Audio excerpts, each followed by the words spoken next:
If you're covering high school athletics, just read the room and understand, what you're covering. So like you want to cover high school athletics and then treat these kids like they're professional athletes. And in reality, they're nothing close to that. I mean, maybe we just jump off there. Like, you talk with so much passion. Everybody I talk to about you, when your name comes up, the one thing they point to is your passion for the game. But I think the reason, and this is just me from just meeting you, you're not just passionate about basketball. You're passionate about helping these kids in their life. So where does that come from? Where's that passion for helping others? Where do you think that comes from? Just growing up, I think for me, my upbringing, I'm the youngest of three, two older sisters that, really influenced me, helped raise me, raised by my mom, single mom. But through that upbringing, just understanding there were so many teachers and coaches that were influential in my life that helped me push me forward to be the person I am today. And just understanding that you can motivate a kid. It's not always going to be your mother, your father, your aunt, or your uncle, but it may be a teacher, it may be a science teacher, it may be an English teacher, it may be a counselor, a coach, but understanding that there were so many people on my journey that was able to help me through athletics and academics. I just want to be a person that in turn does the same thing and pushes the game forward and can help somebody like myself and put them in a position, to succeed in life. Yeah. What is a player coach to you? A player coach is somebody that has been there before. We all start out on those blacktops in those backyard playing the game, and it's just understanding that I was a player once. I played on every level, outside of professional, but understanding what it takes, to get to these levels and what it may not take, to get to that next level, what you're going to have to sacrifice. So understanding, hey, I was a player first. That's where it starts. Understanding the game from the player, and then getting a chance to evolve, into a coach, from the game that you love. But just understanding that, you're a player first, and this is always going to be a player-driven game. I don't care what you're in. You find me any of the greatest coaches that they set in history, and usually behind them are some great players. So just understanding that I'm nothing without the players that I have coached, and just understanding the influence you can have on people's lives through the game. So, first a player, playing this game, and then formally growing into a coach. So I always say, hey, player, coach. And then while I still have it a little bit, I'm telling out, I like to get in there and, mix it up. You still getting in there? A little bit, but, really just for me, when you're coaching the players, for them to understand that I was in your shoes, Yeah, that's huge. To understand what you're going through. I know what it's going to take, to, complete and get to these goals. So, I always use that, saying player coach, kind of holds true. When did you fall in love with the game? And was it always basketball, or did you play other sports too? I played, I'm very well rounded. I had a love for baseball, played football. I had, a little bit of success in football, growing up in high school. But it's always been basketball for me. Like I said, the youngest of three. I could remember, when I was very young, whether my sister liked it or not, I had to go to practice with her, and she's bringing her little brother, and then her little brother turns into the ball boy, and then the ball boy, he kind of can handle the ball a little bit. Now the ball boy's a point guard, and you grow into your own. But it's just really, as long as I can remember, I just had the love for the game.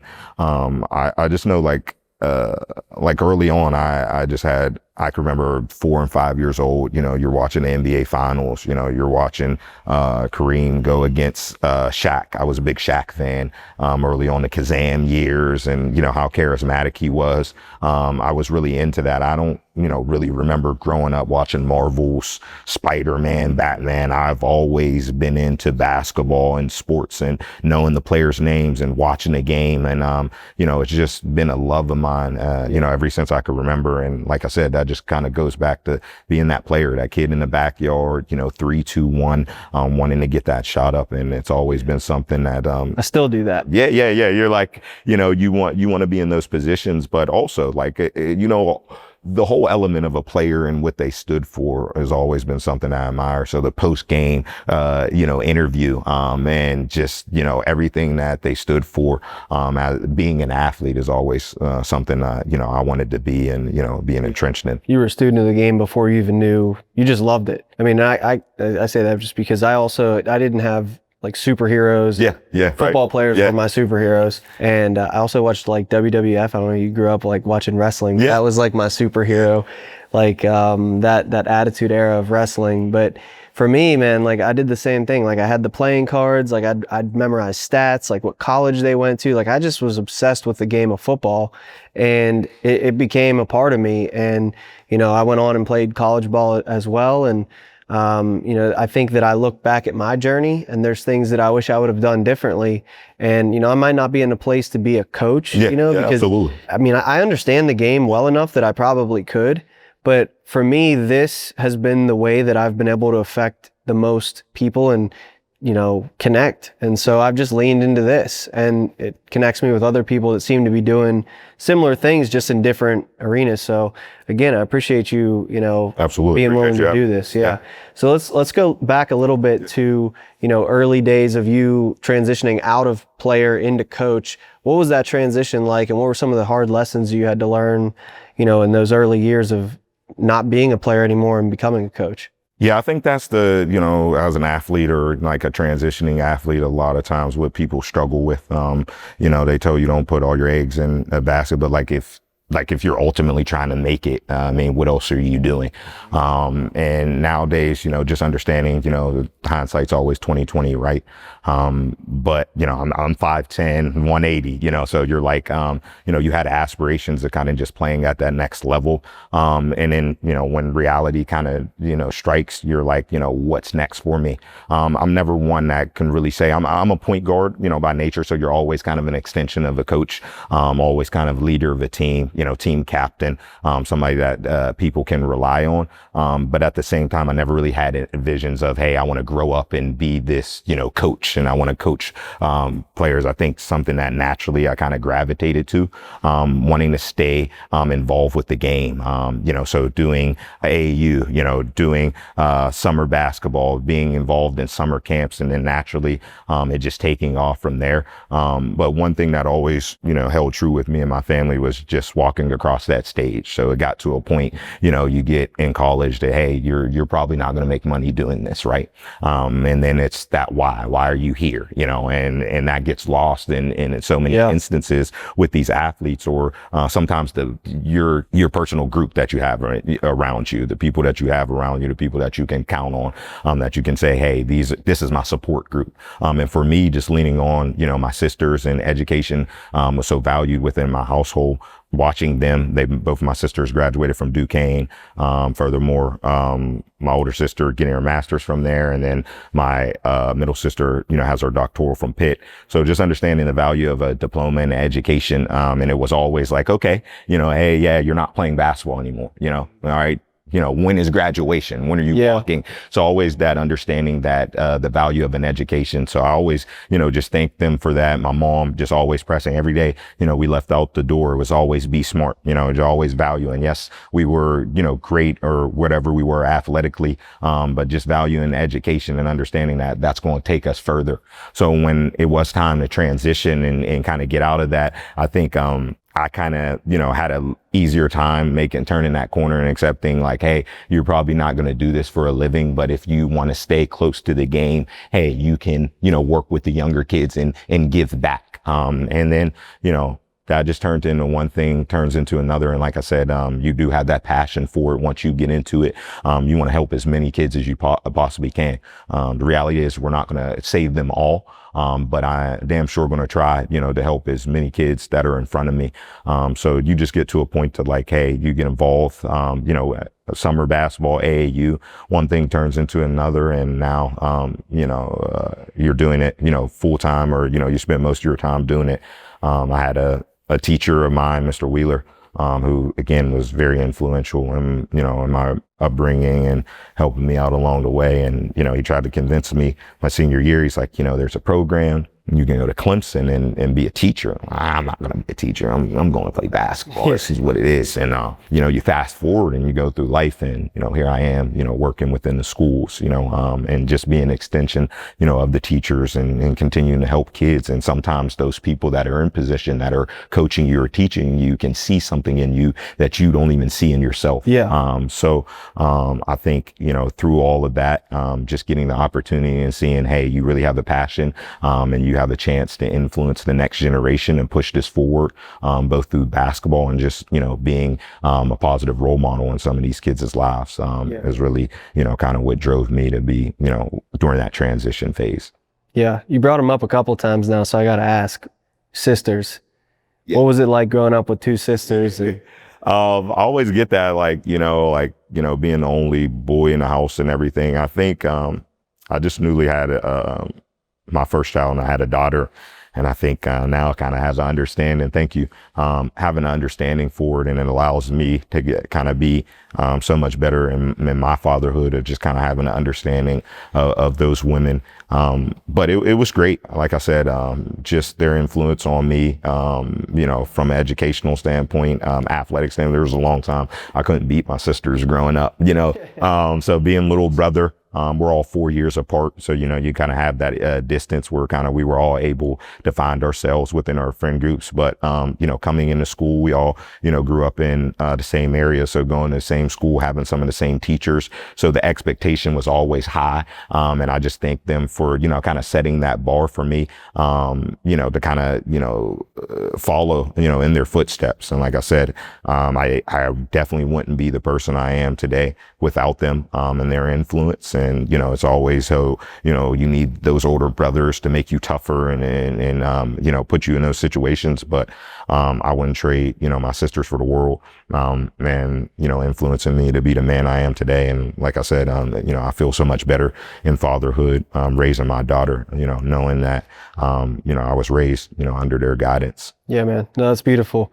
I'm a dad as well. I have a 6-year-old little girl. You understand? So two-year-old little boy. So, you know, I get to roughhouse him a little bit, but, you know, she's still my wife actually tells me all the time, like, she's not 2 anymore, you know, she's 6 years old. And I'm like, I don't care, like, which is probably bad. And I'm working through that. But yeah, that's me, you know, as a dad trying to figure it out, you know, like I have a sister as well. I didn't have brothers.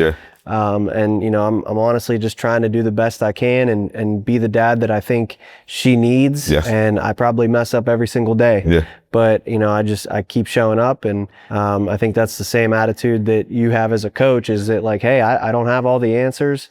And I think it's the most humble place to be in leadership, is to admit, like, hey, I don't know everything, but I'm going to give it everything I have. Absolutely. And I'm going to show up when you need me to, and I'll admit when I'm wrong. And, you know, I see you doing that. I've done a lot of research on your story, your journey throughout coaching, and, you know, you've had a lot of different stops, but a lot of success early on. You know, youngest coach to win a championship. Congratulations on all of that success, averaging 20 wins a season. One, if I'm getting this right, 1 state final and 2 WPIAL championships, correct? Correct, yes. So, I mean, how do you handle all of that success? And then also on the other side, people don't really notice, you know, probably some of the abrupt changes in your career where you're building a lot of momentum, a lot of success. Talk about those times when, you know, you feel like you got something going and you're ready to like really step into something, and then life happens, something happens, COVID happens, whatever. How have you maneuvered through those, you know, those abrupt changes? Absolutely. I think it just goes back to, you know, continuing to stay strong and keep moving forward. I think we had a chance to chat a little bit about, you know, just kind of trying to continue to ascend, you know, dealing with, you know, the worst pandemic in modern day history. Sometimes, you know, things are out of your control. And that's what I just try to use the situation to tell the kids, you know, being in a place where you have a ton of success and then, you know, overnight it's just gone, to the point that, hey, you know, it's not, oh, you can't obtain that success that's literally like, just taking the school, away, or, being in a situation where you're helping tons of kids, and, everybody's not a senior. So there's still kids that you want to see through, and watch them get to the next level. So not being able to do, those things really sat with me for a long time. I'll admit it, there was time, I'd cry at night, like, why now? You're just having so much success in the moment. But again, it's all on the backs of those players. It's all on the backs of those parents. So understanding that connection that I had with those players and parents, and just understanding that, the gift that you have within. So, there's always going to be that next group. So continuing to keep my head down, to be involved with the camps, the clinics, AAU basketball, summer basketball, whatever the case may be, because at the end of the day, there's always going to be another kid coming around. Time stops for no one. So, once you get one group out, there's another group coming behind. And when you get to your adulthood, you just kind of understand that these kids are living in a moment. And when you're in the business of, hey, you're going to be a coach, you're going to be a teacher, you need to understand that. A lot of times kids have, 6 to 8 years to maximize all of that potential we always talk about. And then once you get to 18, 19, you're not doing the right things. We just want to push you off into society, when we haven't prepared you at all, to be successful. So, just navigating that for myself, and just understanding, like, putting your head down, and continuing, to keep the main thing. And that's always been the kid. So when we say player coach, there's going to be more players out there, and you just get back out there, and you work with those kids that are in front of you, and understand that, they have a certain time to maximize, their potential, and you want to do that. So, it really wasn't about me in those situations. Yes, you got to continue to navigate, but, when we talk about the pandemic and we talk about stops in life, some of these kids don't get to redo 10th, 11th grade again. They don't get to redo this. When we're adults, we press pause, we go right back to work. But these kids had to deal with a lot, and just understanding that, you're still in the business to helping those kids. Those kids still need help. And they need you to be strong in that. So, just keeping my head down, and keeping myself surrounded, by good people that, are doing the same thing. Likewise, that, have the power to influence the game in those areas, that have the platform, but that are also doing it for the right reasons. So, I think just continuing to keep my head down and keeping the main thing. And ultimately, when you're in the business of coaching, is again, creating opportunities for these kids. So, if you're weak or you can't handle yourself, then you definitely can be in the business of guiding anybody's kids. And a lot of times, you have parents that are entrusting me with their kids' futures, or entrusting me to give their kids an opportunity, to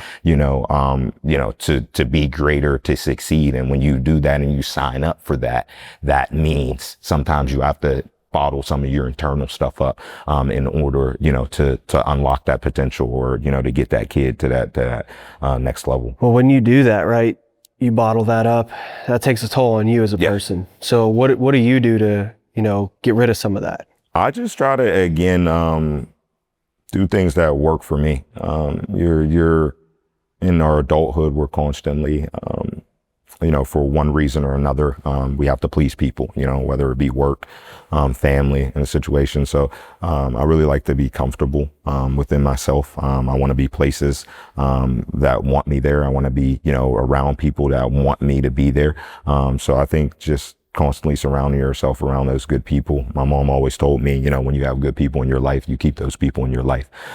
So I think, just, whatever it may be from a standpoint, like I said, I was a sports guy, so if it might not be basketball, we're in Western Pennsylvania, it's college football Saturday. It might be about, just letting your hair down on a Saturday, or going out and going for a walk, or just unlocking other aspects, whatever you feel, that allows you to get in your comfort zone. Sometimes you need to, step out of whatever you have going on. Cause again, in our adulthood, so many times we're, constantly trying to please others, or trying to have this, what everybody has as, their picture of life and what life looks like. And like you said, we're dealing with unprecedented times in so many areas. And I think everybody's just trying to navigate the best that they can.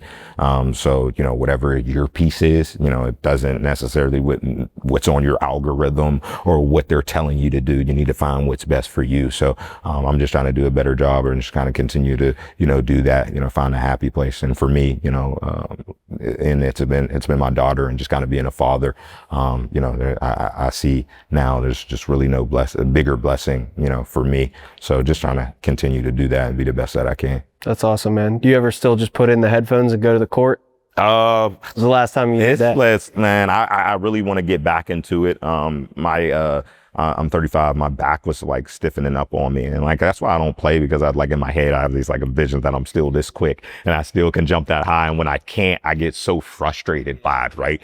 And it's like my mind and my body can't click like where I'm at. But I'm a big music guy, so I definitely stay like diving into the music, but just to like go in the gym and shoot around, there's far and few. There's usually a player in there with me, or, now you're just kind of leading it. But, to be totally honest, like, I thought I'd be a lot more upset with myself that, I don't play as much or I can't play as much than I actually am. I just get so much passion and joy out of just teaching the game and watching somebody develop now that I don't even, have a real big, frustration or just like upset. It's crazy how when like, I feel like as an athlete, you're taught, because you kind of have to, like focus on me, get better here, like physically, all these different things. And then when that transition happens, whether you're coaching or going into a job or whatever, your life quickly becomes less about you and more so about how you can help others. When in reality, if you go back, actually, that would have helped you more as a player as well. But I think, when you're young and immature and you're learning that, and that's the part of the growth that having a good mentor and a coach can help you with that, early on. Whereas there's a lot of kids out there right now where they have people that are less mature than them telling them what plays they're on. So like, that's, and I get it. People try to step up where they're at in life. If there's there's a shortage for people willing to step in the line of fire and be with the kids, while they're trying to figure out and navigate life. So, I'm not saying that to put anybody down, because it's a difficult place to step into a role of mentorship. Makes you look in the mirror every step of the way. But that's just reality, I think. And so for you to see you at such a young age have such success, but then also humble yourself through those adversity moments where, you have to reinvent yourself or, switch gears a little bit. And then now having a family that's relying on you, like, you got your hands full. So you step into a new season here, Bishop Canevin, this is year number 1. Yes. What are some of the things that you see for the future here? How do you plan on attacking that life balance that is, fleeting, but, what is your goal here this year? Yes. For me in year 1, you talk about the life balance. For me, this will be the first year entering, kind of having that dynamic of, the family dynamic, and having, someone of my own that are just looking forward to me coming home. But it's really just putting my stamp on it. I'm a guy, that really wants to put my flavor on it. So again, I think the program was, left to me in in a good state. So I don't feel like it's a total, rebuild, right? You have a lot of athletes, and a lot of people in this building, that want to win and want to be great. And that's what really was appealing about taking the job. I'm really happy with the administration and, what they, see for the future here, and really just, again, want to put my stamp on that. In year 1, it's really about finding and building those relationships. You're teaching and coaching kids. This is a relationship driven business. So, just building those relationships in the early days with those kids, and then ultimately wanting to have success with that. I'm a competitor, first. You want to win, but also understanding, that I'm building young men. So we talk about those, those opportunities that we're creating. There's been less than 5,000 people that have ever played in the National Basketball Association. 5,000. That's crazy. Since the start of the NBA till present day, 5,000. That's nuts.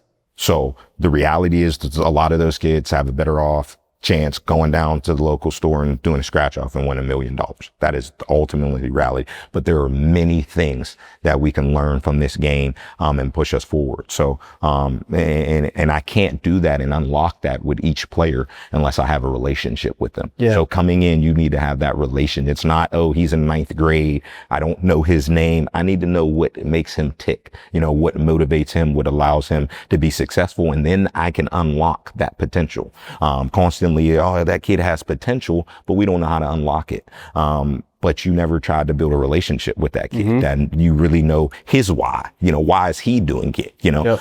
Is he playing because, he's forced in this role and it just naturally comes to him and he really doesn't love it and he really loves engineering. Yeah. And that's really where his focus would be. And you can bring little things in, or is this somebody that really is everything all in? I'm trying to make it. I'm first generation trying to go to college. What is his why? So understanding that why for those kids, I think comes into, having to build a relationship with them. So coming in and making everything about the game at this level isn't going to help you, because some of these kids ultimately are going to get burnt out because they don't truly love it. And that is okay. Yeah. There's only been 5,000 people. And if you're going to be a successful engineer or you're going to be a Division I basketball player, I have still been successful in my role. I have still been successful in my role. So just really put my stamp on it. That first comes in as, building that relationship with my players. So getting to know my guys, being around my guys, being present where you stand. So you're here, just because you're here and you're running drills doesn't mean you're really getting anything out of that. So being present where I stand, having conversations, getting to know your name. What do you like? What are you into? And then we can unlock that potential. And I truly believe what we have in the building, and my ability, to continue to motivate and develop those guys that will truly have success, in this year and years to come. But it starts on the back of those kids and me building that relationship with those kids to ultimately unlock that potential. Yeah. How are you bridging that gap? Like, how are you, showing up in ways that, because in order for them to open up and tell you their hopes and ambitions and dreams, they have to trust you first, right? So like, what are some ways that you're trying to earn that trust of these new student athletes? I think it's being in the know-how. While, there's always going to be that separation between adult and kid, teacher and player, you still need to be in the know-how of kind of how things are worked, kind of how they view in the world, what works for them, what's, it's not looking a certain way and, it's not talking a certain way. It's just the understanding of what's going on and what's going on in society present day.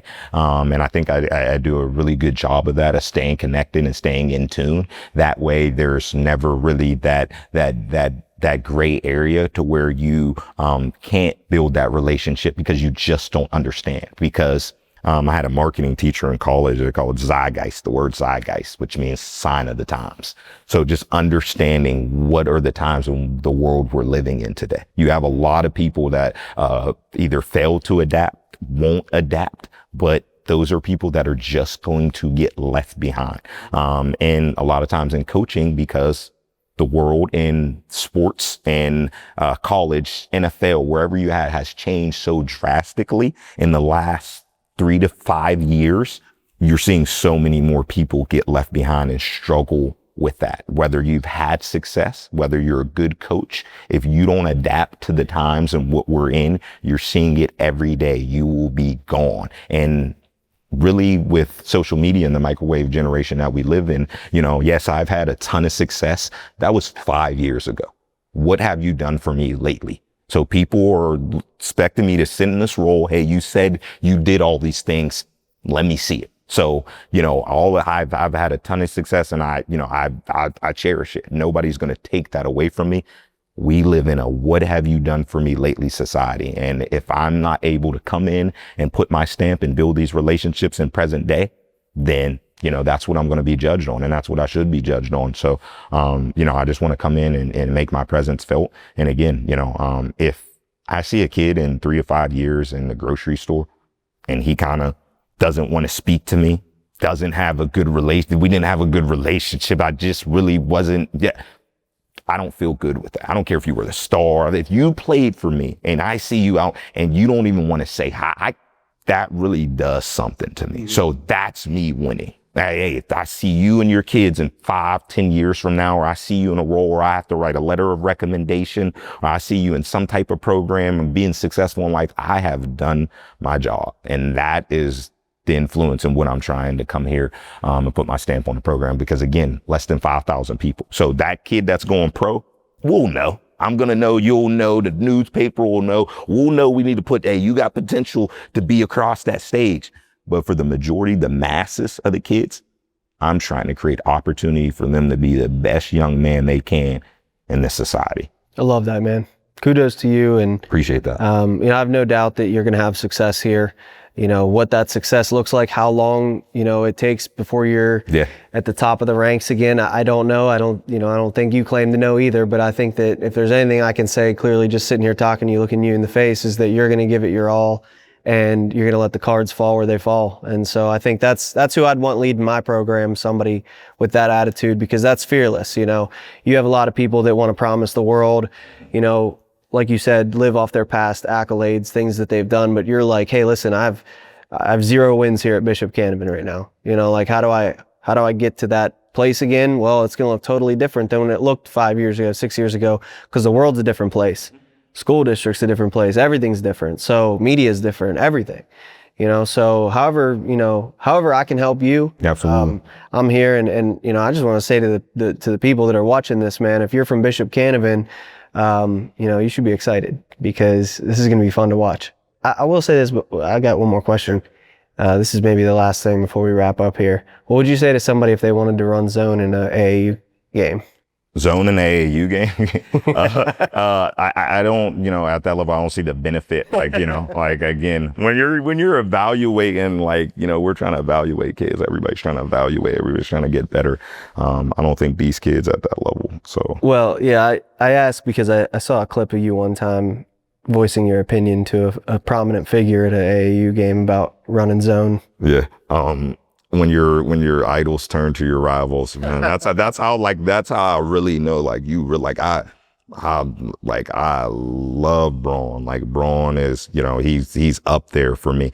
And it's as soon as the ball goes up, you're just the opponent in that situation. And, just being able to watch all of that manifest, just being a part of, AAU basketball and watching some of these guys go from unranked to the pros and watching them go across the stage, but being in the presence, Brawny, all those guys during those times, and just kind of watch the shift in basketball and what it takes to be successful.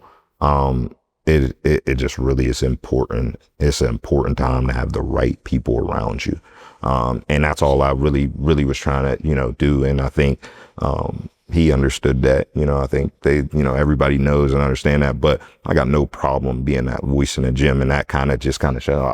I really, in the moment, you don't even really know what's going on. And you looking back, I was kind of loud. You're like, man, he definitely heard me. I'm like, man, I'm never getting his autograph.